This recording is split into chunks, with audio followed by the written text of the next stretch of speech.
We've now reached the place where we can start practicing ego deflation.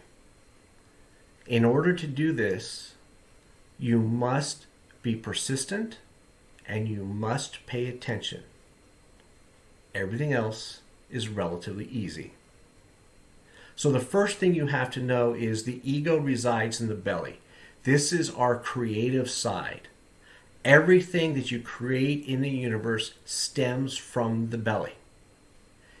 If you were to put this in location terms using chakra correspondences, the ego is located between the sacral and the solar plexus chakra. So get into a meditative state or just sit quietly, whatever it is that you do, and focus your mind inside of your body between your spine and your belly button. You might need to raise up a little bit, you might need to drop down a little bit, whatever the case may be. Eventually you're going to feel something. You might feel a physical sensation in your belly that's hot or cold or a little bit nauseous or really anything else. You're going to feel something, and when you feel it, you're going to know it. The other thing you might experience is an emotion that feels like it's coming from a lot higher up, your heart or your head. And that emotion is probably not going to be extremely pleasant. It might make you a little bit uncomfortable. It's a little hard to define, but at the same time, you're familiar with it. It's you. It's your ego. That is the base emotion level of your ego that you're experiencing. So whenever you experience the sensation in your belly or this emotional reaction, you know you're touching your ego. And it's important that you keep doing this until those things happen. The next thing is, once those things happen, is you continue to focus on that area and you bring up the issue. I am argumentative. I am a gossip. I steal from my employer. I am rude to my spouse. Whatever it is. And you just honestly say it to that part of your ego. And then you ask, where does this come from?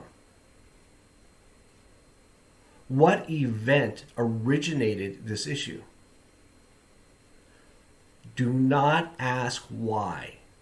Why has a tendency to make us defensive, and defensiveness does not help. Just ask open-ended questions about the origin of the problem. You might immediately have an intuition or a response from your ego that gives you an answer. You might not. Let's put aside just being given an answer right away and move on to you didn't get an answer. What do? You come back the next day and repeat the exercise. And the day after that. And the day after that.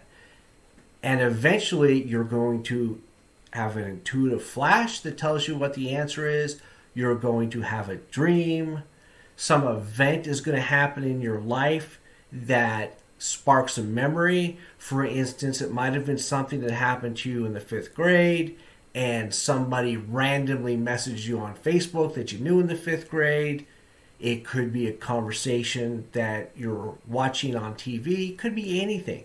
You have to pay attention. And when you think you heard something that relates to the issue, trust it.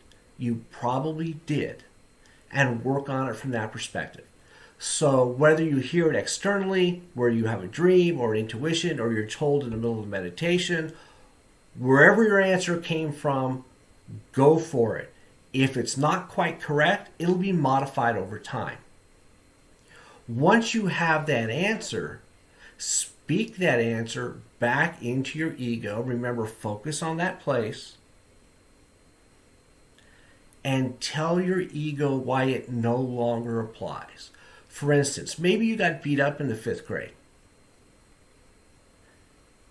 Your response to your ego is, Johnny started the fight, not me, That's his energy, not mine. This behavior does not serve me, or if you want to be more inclusive, does not serve us. Please stop. You might need to do this for days or weeks or months. It doesn't matter. You have all the time in the world. What matters is persistence. And as you're doing this, pay attention. When the world around you changes and starts reacting to you in a more positive way, you're making progress. If the world starts reacting to you in a very negative way, you're probably not making progress. If you start acting out the core issue, chances are you're making progress because the ego is fighting you. It knows you want to change and it doesn't want you to. So that's when you impose your personality and you remind yourself, hey, when I face this situation, I need to react differently. And you just keep putting that in front of you and you think about those situations before they happen and you change your reaction. This is not the same as behavioral modification. All that does is bury things.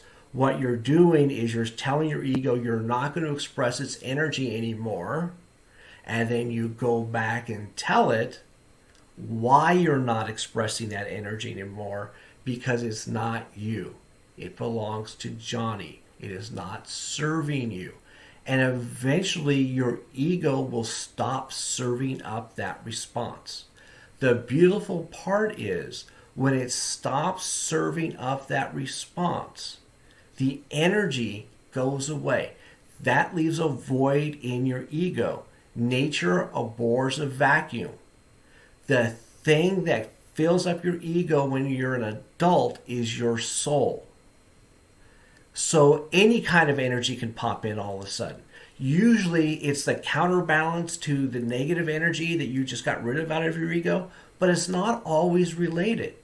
But what you know is it is more closely aligned with your soul. And now it's in your ego. Your ego, remember, has one job, and that is to express itself. And what you've put in the ego is now your ego. So your ego now has a little bit more soul energy to it. And that is how you manifest your soul through your behavior. So please do this exercise. Do it well, do it with persistence, and let me know how it changes you.